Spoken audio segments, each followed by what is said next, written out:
선생님이 올해 겨울에 1월에 유럽 여행을 다녀왔는데 그 유럽 여행에 챙겨갔던 책이에요.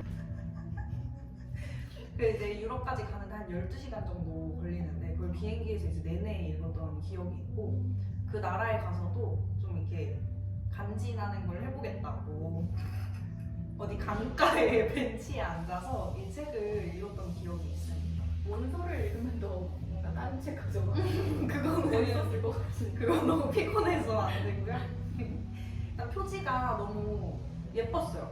바다고 예뻤는데 이 바다가 아마 제주도가 아닐까 싶습니다. 왜냐면 이 책이 제주 4.3 사건이라는 역사적인 배경을 담고 있는 책이에요.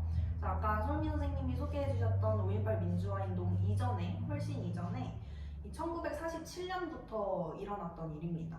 이 제주 4.3 사건을 한마디로 표현하자면 7년에 걸쳐서 지속된 6.25 전쟁 이후에 인명피해가 가장 극심했던 사건이에요. 그래서 제주도민의 한 10분의 1 이상이 이때 희생자가 된 걸로 추정이 되고 있습니다. 좀 자세히 설명을 하면 첫 시작은 1947년 3월 1일입니다. 3월 1일 하면 여러분 생각나는 게 있을 것 같은데 이 산일절이 생각이 나죠. 그래서 제주도에 있는 제주읍의 북초등학교에서 이 3.1절 기념 행사가 열렸대요. 근데 이때 기마 경찰, 말을 타고 있는 경찰이 초등학생 아이를 이렇게 치게 됩니다. 그러니까 말이 결국에 아이를 치게 된 거죠. 그래서 사람들이 근데 그 경찰이 사과를 하지 않고 그냥 무시하고 막 지나가는 거예요. 그래서 그 사람들이 참지 못하고 막 돌을 던지면서 항의를 하기 시작했는데 이때 경찰이 그냥 잘못했다고 하면 되는데 사람들을 향해서 이제 총을 쏘기 시작합니다. 그래서 그걸로 인해서 많은 사람들이 다쳤고 6명이 사망을 했다고 해요. 그래서 그거에 대한 항의로 1947년 3월 10일부터 사람들이 이제 일을 하지 않겠다라는 총파업을 실시하게 되는데 이때 미국이 경찰을 이제 제주도로 보냈어요.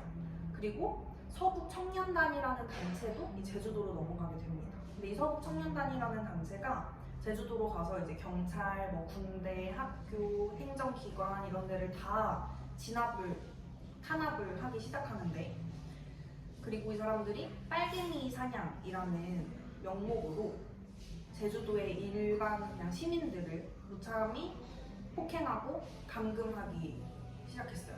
그리고 많은 사람들을 죽어나가게 한 그런 사건입니다.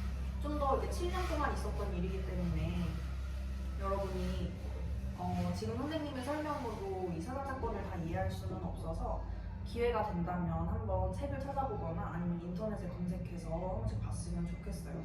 상대적으로 다른 것들에 비해서 사람들이 많이 모르고 있는 사건인 것 같아요. 그래서 마음이 아픕니다.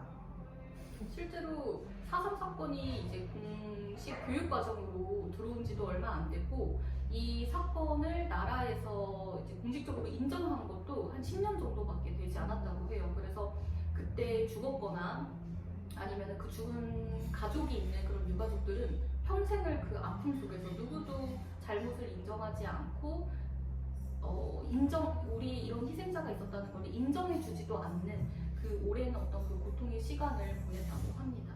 그래서 이제라도 밝혀져서 다행이기는 한데. 네.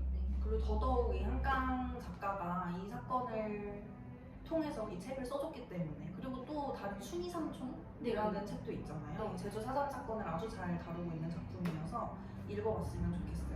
어쨌든 이 작품은 한강 작가가 악몽을 꿨는데 그 악몽에서부터 시작된 책이라고 해요. 그래서 어떤 내용을 담고 있냐면 일단 주인공 2명이 나옵니다.